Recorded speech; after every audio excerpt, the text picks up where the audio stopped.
Hello everyone. आज के इस वीडियो में हम डिस्कस करने वाले कोड फोर्सेस राउंड 764 डिवीजन 3 का problem D, that is palindromes colouring.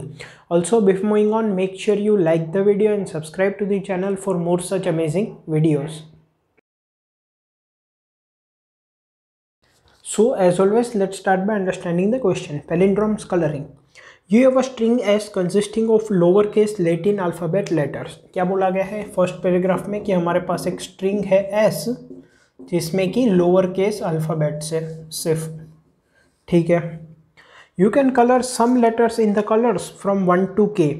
It is not necessary to paint all the letters, but for each color that there must be a letter painted in that color. ठीक है, क्या बोला गया है कि ये जो स्ट्रिंग है इसके कुछ लेटर्स को हम कलर्स कर सकते हैं विथ डिफरेंट कलर्स, और हमारे पास टोटल कितने कलर्स है के। सो इन लेटर्स को हम 1 से लेके के तक के कोई भी कलर में से कलर कर सकते हैं। मतलब कि हमारे पास जो कलर्स है वो कौन कौन से 1 2 3 अप टू के कलर्स है। तो बोला गया है कि इन लेटर्स को इन कलर्स से कलर करना है, लेकिन ऐसा ज़रूरी नहीं कि आप सभी लेटर को कलर करें, लेकिन हर एक कलर का कम से कम एक लेटर होना चाहिए। मतलब कम से कम एक कैरेक्टर ऐसा होना चाहिए जिसको आपने 1 से कलर किया है, कम से कम एक होना चाहिए जिसको आपने 2 से किया है, and so on up to के।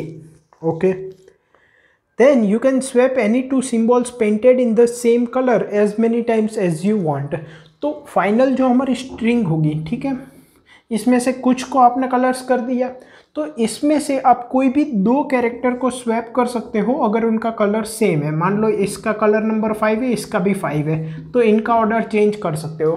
बेसिकली सिमिलर कलर के जितने भी लेटर्स हैं उनका कोई भी ऑर्डर आप फिक्स कर सकते हो, बिकॉज अगर आप मल्टीपल स्वैप्स करोगे तो आप जो चाहो वो ऑर्डर कर सकते हो, ठीक है। After that, K strings will be created. Ith of them will contain all the characters colored in the color I written in the order of their sequence in the string S. ठीक है, अब ये हमें कुछ characters को colour करना था, हमने कर दिया। इसके बाद हम K strings फॉर्म करेंगे, ठीक है, और जो ith स्ट्रिंग होगी उसमें सभी कैरेक्टर्स होंगे जिनका कलर क्या हो, I हो, और ऑर्डर क्या होगा, जो अभी finally after swapping, after performing the swap operation as many times as we want, बाद में जो ऑर्डर मिलेगा उसी ऑर्डर में हम रख देंगे। तो ith स्ट्रिंग में कलर I से कलर किए हुए सभी कैरेक्टर्स आ जाएंगे उसी ऑर्डर में, जो ऑर्डर में वो इस स्ट्रिंग में है, ठीक है। तो ऐसे हमें K स्ट्रिंग्स मिलेगी क्योंकि there are K number of colours. Your task is to color the characters of the string so that all the resulting K strings are palindromes and the length of the shortest of these K strings is as large as possible.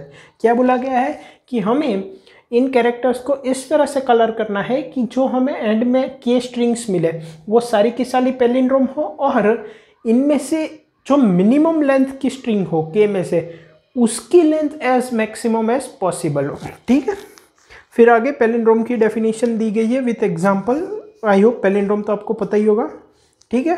Palindrome means basically a string which is same when read from starting और end. So CAAC is a palindrome because starting से भी CAAC है और and से भी CAAC है, ठीक है। इनपुट किस तरह से है,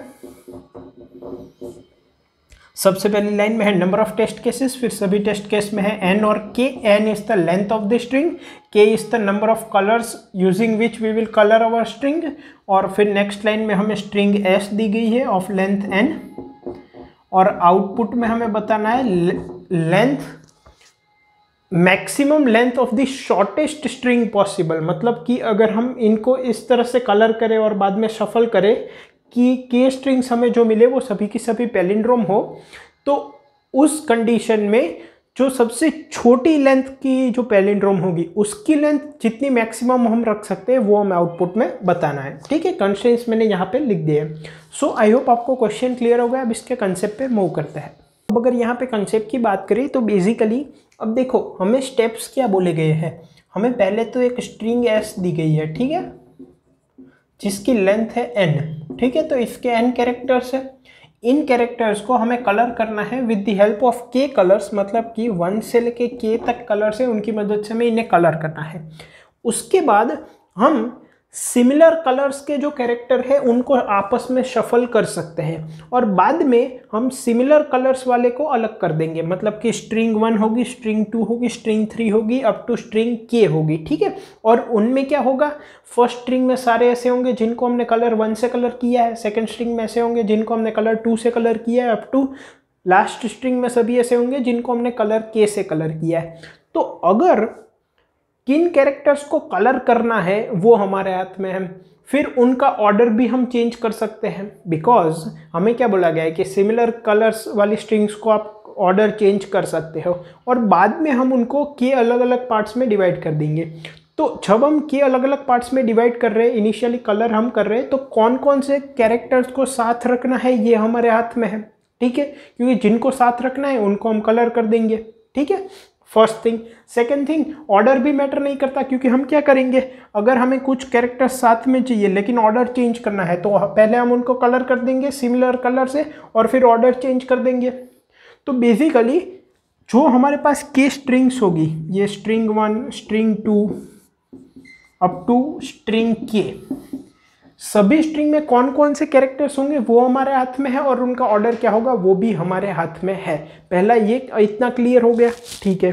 तो बेसिकली अब हमारा टास्क क्या बच गया कि ये जो गिवन लेटर्स है इनको डिस्ट्रीब्यूट करना है के पार्ट्स में, ठीक है। अब इतना ही टास्क रह गया, क्योंकि ऑर्डर भी हम डिसाइड कर सकते हैं किस तरह से हमें के पार्ट्स में डिवाइड करना है, वो भी हमारे हाथ में है। तो अब सिर्फ डिस्ट्रीब्यूट करना है, यहाँ पे वो कौन से ऑर्डर में है वो कुछ मैटर नहीं करेगा, ठीक है। तो अब अगर हमें सिर्फ डिस्ट्रीब्यूट ही करना है और ऑर्डर भी हम चेंज कर सकते हैं, तो एक थोड़ा सिमिलर और सिंपल एग्जाम्पल लेते हैं जिससे कि अब इसमें आगे कैसे प्रोसीड करना है वो पता चलेगा। अगर मैं आपको कहूँ कि मेरे पास 4 बास्केट है, ठीक है, और मेरे पास कुछ नंबर ऑफ बॉल्स है, ठीक है, तो इन बॉल्स को मुझे 4 बास्केट में डिस्ट्रीब्यूट करना है सच दैट जिस बास्केट में मिनिमम नंबर ऑफ बॉल्स होंगे वो मिनिमम वैल्यू भी एज मैक्सिमम एज पॉसिबल हो, क्योंकि यहाँ पे मैं एंड में क्या बोला गया है कि के की के स्ट्रिंग्स पैलिंड्रोम होनी चाहिए और उसमें से जो मिनिमम लेंथ पैलिंड्रोम होगी उसकी length as max as possible होनी चाहिए। तो ये काइंड ऑफ सिमिलर एग्जांपल हो गया।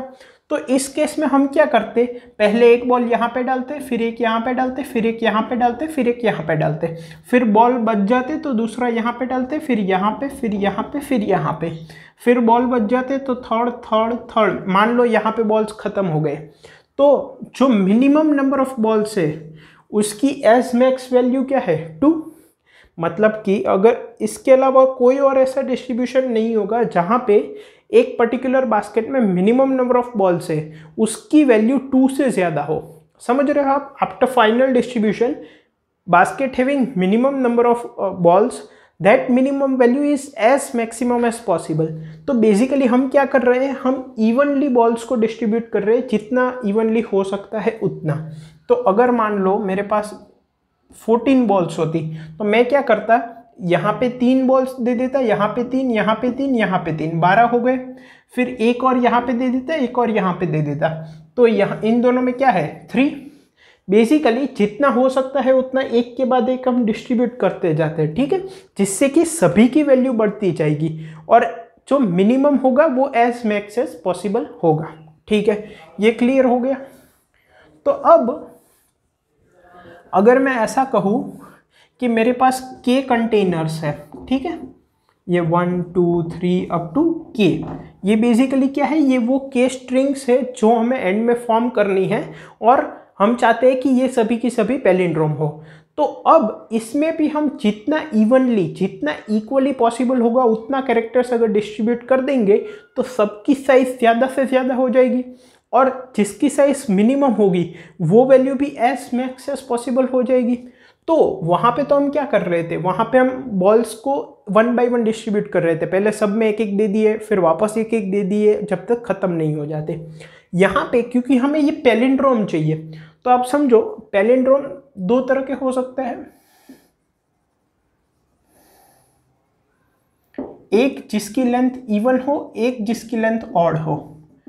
जिसकी लेंथ इवन होगी पैलिंड्रोम में, उसमें सभी कैरेक्टर्स का एक पेयर कैरेक्टर होगा जिसकी वैल्यू सेम होगी। मतलब कि अगर मान लो मैं 6 लेंथ का लेता हूँ तो C A C, तो ये और ये सेम है, ये और ये सेम है, ये और ये सेम है। जबकि अगर मैं ऑड की बात करूँ C A B D B A C, तो ये दोनों सेम है, ये दोनों सेम है, ये दोनों सेम है, लेकिन एक अलग है। ठीक है, तो एक कैरेक्टर अलग है, बाकी जितने भी रिमेनिंग है वो इक्वल है। तो पैलिंड्रोम में हमें क्या समझ आ रहा है, अगर हमें इक्वली डिस्ट्रीब्यूट करना है, मतलब कि हमें पैलिंड्रोम भी रखना है और जितना हो सके उतना इक्वली कैरेक्टर्स को डिस्ट्रीब्यूट करना है, तो हमें क्या चाहिए कि जो मिनिमम लेंथ का पैलिंड्रोम एंड में हमें मिले वो मिनिमम लेंथ भी एज मैक्सिमम एज पॉसिबल हो। तो अगर मेरे पास at a particular point of time greater than K number of pairs होगी कैरेक्टर्स की, पेयर्स का क्या मतलब A B B C C, similar letters की पेयर होगी ग्रेटर देन के, तो मैं सब में डिस्ट्रीब्यूट कर दूंगा एक एक पेयर। ठीक है, और नंबर ऑफ पेयर्स को मैं डिक्रीज कर दूंगा, जिससे क्या होगा, सबकी वैल्यू 2 से बढ़ जाएगी, क्योंकि एक पेयर में 2 कैरेक्टर्स होंगे। और अगर मैं पेयर ऐड कर रहा हूं तो वो पैलिंड्रोम का पार्ट ही होगा, मुझे चेक करने की जरूरत नहीं है। अगर मैं सी को यहाँ पे डाल देता हूँ, फिर ए को यहाँ पे डाल देता हूँ, बी को यहाँ पे डाल देता हूँ, सो ऑन, यहाँ पे भी बी को डाल दिया, तो ये जो पैलिंड्रोम होगा ये बी एक पार्ट बन जाएगा, क्योंकि हमें पैलिंड्रोम फॉर्म करके दिखाना नहीं है, बट ये पैलिंड्रोम में इजीली बन जाएगा। एक इस तरफ का होगा, एक इस तरफ का होगा। सिमिलरली ए सी सी, जब तक हम 2 सेम कैरेक्टर्स ऐड कर रहे हैं तब तक कोई दिक्कत नहीं है। लेकिन अगर हम सिंगल कैरेक्टर ऐड कर रहे हैं, अगर हमारे पास पेयर्स खत्म हो गई है, तो उस केस में हम एक ही सिंगल कैरेक्टर ऐड कर सकते हैं। जैसे कि ये है CABDBAC, तो ये एक ही सिंगल कैरेक्टर है जिसका कोई पेयर नहीं है, 2 में ऐड नहीं कर सकता, CABEDBAC, तो अब ये पैलिंड्रोम फॉर्म नहीं कर रहा। अब समझ रहे हो, तो अनइक्वल कैरेक्टर सिर्फ एक ही हो सकता है। तो हम क्या करेंगे, पहले तो हमारे पास जितनी भी अवेलेबल पेयर्स होगी वो अगर के से ज़्यादा है तो डिस्ट्रीब्यूट करते जाएंगे। जैसे ही नंबर ऑफ पेयर्स मतलब ग्रेटर देन इक्वल टू, अगर जैसे ही number of pairs less than के हो गए, तो अब जितने भी रिमेनिंग कैरेक्टर्स होंगे, ठीक है, उनको हम एक एक डिस्ट्रीब्यूट कर देंगे। समझ रहे हो आप? तो अगर ये जैसे मान लो नंबर ऑफ पेयर्स में ऐड करता गया, एक पॉइंट के टाइम सभी स्ट्रिंग्स में p नंबर ऑफ कैरेक्टर्स है, ठीक है, सभी स्ट्रिंग्स में, क्योंकि हमने p/2 पेयर्स ऐड की थी सभी में, तो p नंबर ऑफ कैरेक्टर्स है। अब मेरे पास कुछ नंबर ऑफ कैरेक्टर्स बचे होंगे ओरिजिनल स्ट्रिंग में से, ठीक है। तो अब मैं क्या करूँगा, अब मैं देखूंगा कि वो सिंगल जो कैरेक्टर्स बचे हैं तो वो कितनों में डिस्ट्रीब्यूट हो सकते हैं, मतलब क्या उनकी काउंटिंग के से ज़्यादा है। अगर के से ज़्यादा है तो मैं सब में एक एक डिस्ट्रीब्यूट कर दूंगा और टोटल मेरा आंसर हो जाएगा p+1, क्योंकि अब ज़्यादा तो हम ऐड कर नहीं सकते अनइक्वल कैरेक्टर्स, अनइक्वल तो एक ही ऐड कर सकते हैं और पेयर्स आगे है नहीं हमारे पास। और एक चीज़, अगर हमारे पास पेयर्स आधी है तो उसको हम आधे में डिस्ट्रीब्यूट कर देंगे, ऐसा नहीं करेंगे। क्यों? क्योंकि इससे इनकी जो साइज होगी, मान लो इन सब की लेंथ है p, तो इनकी लेंथ क्या हो जाएगी p+2।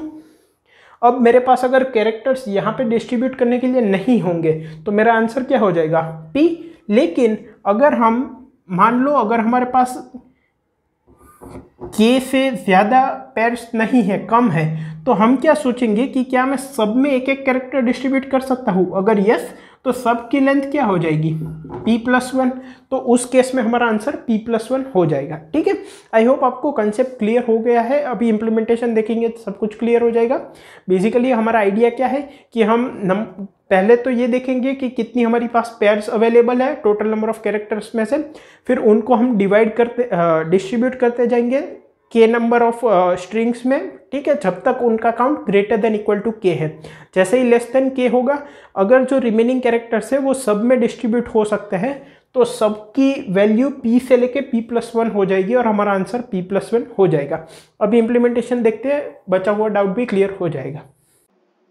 आई होप कि आपको इस लेक्चर में अभी तक सब कुछ समझ में आ रहा होगा। यहाँ पर मैं एक छोटा सा ब्रेक लेकर आपको न्यूटन स्कूल के बारे में बताना चाहता हूँ, जो कि ऐसे ऑसम लेक्चर्स आप तक पहुँचा रहा है।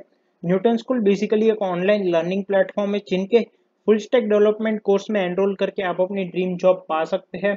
ऑल्सो बेस्ट पार्ट ये है कि आपको प्लेसमेंट लगने तक कोई भी फीस पे नहीं करनी है। यहाँ पर आपको live classes, industry projects, mock interviews, personal mentoring जैसे अमेजिंग बेनिफिट्स भी मिलेंगे। So make sure to check out the link in the description to skyrocket your career with Newton School. Also guys, registrations for Newton School's January batch for full stack development courses are open. Make sure you click on the link in the description and register yourself if you want to become a rockstar developer. अभी सबसे पहले तो हमें अगर implementation की बात करें तो एक तो मैं आंसर वेरिएबल लेता हूँ जिसकी मैं वैल्यू 0 कर देता हूँ। फिर एक पेयर्स करके मैं वेरिएबल लेता हूँ जिसमें कि नंबर ऑफ पेयर्स स्टोर करेंगे। फिर एक सिंगल करके वेरिएबल लेता हूँ जिसमें number of single characters remaining store करेंगे और इनको भी इनिशियली 0 कर देता हूँ। अब सबसे पहले तो मेरी स्ट्रिंग है, उसमें से मुझे सभी कैरेक्टर्स की काउंटिंग चाहिए। तो मैं क्या करता हूँ, एक सी एरे लेता हूँ 26 साइज का और इसमें सभी की वैल्यू 0 कर देता हूँ। ये क्या डिनोट करेगा, सी ऑफ 0 है वो ए की काउंटिंग डिनोट करेगा, सी ऑफ 1 बी की काउंटिंग डिनोट करेगा and so on C of 25 Z की काउंटिंग डिनोट करेगा। अब पहले तो सभी कैरेक्टर्स की काउंटिंग स्टोर कर देते हैं। तो i equal to 0 to n minus 1, n is the size of the string, counting of s of i minus 97 plus plus, क्योंकि जो स्मॉलर केस लेटर्स होंगे उनकी s की वैल्यू 97 से 122 होती है, तो उसको 0 टू 25 में कन्वर्ट करने के लिए माइनस 97। तो अभी मुझे काउंट करना है कि कितनी पेयर्स है और कितने सिंगल एलिमेंट है। So for i equal to 0 to 25 pairs equal to pairs plus count of i divide by 2। अगर मान लो काउंट ऑफ i है 10 तो 5 पेयर फॉर्म हो पाएगी। अगर काउंट ऑफ i है 9 तो 4 पेयर फॉर्म हो पाएगी, तो वो काउंट ऑफ i बाई 2 से मिल जाएगा। तो इतने एलिमेंट्स अगर पेयर में चले गए तो रिमेनिंग होंगे वो सिंगल में आएंगे। तो single equals to single plus count of i modulo 2, ऐसा मैं कह सकता हूँ, क्योंकि यहाँ पे अगर 10 एलिमेंट्स है तो सबके सब पेयर फॉर्म कर लेंगे। अगर ऑड है तो एक सिंगल एलिमेंट बच जाएगा। ठीक है, ये हो गया। अब हमें क्या करना था, जितनी भी पेयर्स है उनको के पार्ट्स में जितनी बार डिवाइड होता है डिवाइड करके डिस्ट्रीब्यूट कर दो। तो हम ये कह सकते हैं answer equal to answer plus pairs, जितनी हमारे पास पेयर्स है डिवाइड बाई के। ठीक है, इससे क्या होगा कि जितनी भी बार सभी के सभी के स्ट्रिंग्स में डिस्ट्रीब्यूट हो पाएगी पेयर उतनी बार होगी। मतलब कि अगर हमारे पास नंबर ऑफ पेयर्स है मान लो 20 और के की वैल्यू है 6, तो 20 बाई 6 क्या हो जाएगा 3। मतलब कि 6 की 6 स्ट्रिंग्स में 3 पेयर हम डाल सकते हैं, उससे ज़्यादा नहीं डाल सकते। तो ये डिवाइड इनटू 2, क्योंकि एक पेयर में 2 एलिमेंट होंगे तो नंबर ऑफ एलिमेंट्स तो बढ़ इनटू 2 हो जाएगा। ठीक है, अब पेयर्स में जितने भी एलिमेंट बच जाएंगे, जैसे कि अगर मैंने बोला कि के की वैल्यू है 6 और सब में तीन पेयर्स में डिस्ट्रीब्यूट कर देता हूँ, तो 18 पेयर्स डिस्ट्रीब्यूट हो गई। लेकिन अभी भी 2 पेयर बची है, मतलब कि 4 एलिमेंट बचे हैं। ठीक है, तो उनको हम सिंगल में ऐड कर देंगे। So single equals to single plus क्या होगा, टोटल नंबर ऑफ पेयर्स जो है minus total number of pairs upon K. ठीक है, तो इतनी पेयर्स बाई के, इतनी पेयर्स सभी के सभी स्ट्रिंग में जाएगी। अगर ये है 20, ये है 6, तो 20 बाई 6 3 पेयर्स। ठीक है, टोटल एलिमेंट्स कितने होंगे, पेयर्स बाई 6 इंटू के, मतलब कि टोटल पेयर्स कितनी होगी, sorry. So 20 by 6 is how much 20 by 6 is 3 into 6 is 18, और ये क्या है 20, तो 20 माइनस 18 2 पेयर बच गई जो कि हमने बात की थी। तो इस तरह से ये वैल्यू मिल जाएगी, और 2 पेयर मतलब 4 एलिमेंट। तो यहाँ पे अब हमारे पास जो कैरेक्टर्स बचे हैं उनको हमें as a single character treat करना है। तो अब if single is greater than और इक्वल टू के, तो सबके सब स्ट्रिंग में एक एक डिस्ट्रीब्यूट कर दो। सो आंसर प्लस प्लस, क्योंकि एक से साइज बढ़ जाएगी और अनइक्वल कैरेक्टर्स हम एक से ज़्यादा ऐड नहीं कर सकते, हमने देखा था। अगर मान लो ए बी सी बी ए है तो एक ही अनइक्वल कैरेक्टर हो सकता है। तो अगर मेरे पास 2k से भी ज़्यादा एलिमेंट्स है लेकिन फिर भी हम एक एक ही डिस्ट्रीब्यूट करेंगे, क्योंकि हमारे पास पेयर्स नहीं है अनइक्वल कैरेक्टर से, तो वो आंसर प्लस प्लस हो जाएगा। तो ये फाइनली जो होगा वही हमारा आंसर होगा। ठीक है, आई होप आपको कंसेप्ट क्लियर हो गया है कैसे हम सभी स्ट्रिंग में जितना इक्वल हो सके उतना पेयर्स को डिस्ट्रीब्यूट करते हैं ताकि सबकी वैल्यू बढ़ जाए और जो मिनिमम है वो भी एज मैक्सिमम एज पॉसिबल हो जाए। अगर टाइम कॉम्प्लेक्सिटी की बात करें तो यहाँ पे ये एक फॉर लूप लगाना पड़ेगा n साइज का और ये बाकी एक 26 साइज का। So basically time complexity is big O of n, और यहाँ पे हमें बोला गया है कि n की वैल्यू जो है वो overall test cases will not increase 2 × 10⁵। So test time complexity will be big O of 2 × 10⁵, जो कि गिवन टाइम लिमिट में हो जाएगा। सो आई होप आपको क्वेश्चन, कंसेप्ट और इम्प्लीमेंटेशन तीनों क्लियर है। इसका सोल्यूशन कोड मैंने कमेंट्स में प्रोवाइड किया है। Thank you.